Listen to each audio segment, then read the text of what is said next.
ജീവിതത്തിൽ നമ്മൾ ഒറ്റയ്ക്കാണെന്നുള്ളത് ഒരു റിയാലിറ്റിയാണ്. നമുക്ക് തോന്നും നമ്മുടെ കൂടെ എല്ലാവരും ഉണ്ടല്ലോ എന്ന് തോന്നും.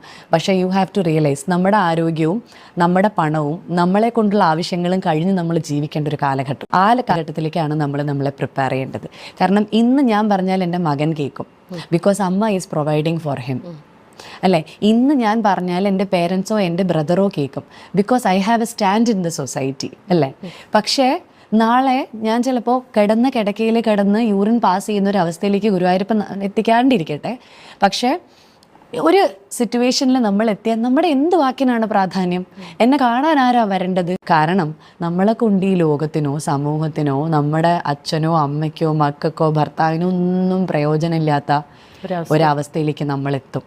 I cannot expect my son to be my caretaker afterwards. അവൻ്റെ പ്രയോറിറ്റീസ്, അവൻ്റെ ഇഷ്ടങ്ങൾ, അവൻ്റെ കുട്ടികൾ, ഫ്രണ്ട് ഒക്കെ അവൻ്റെ life is going to be so colourful.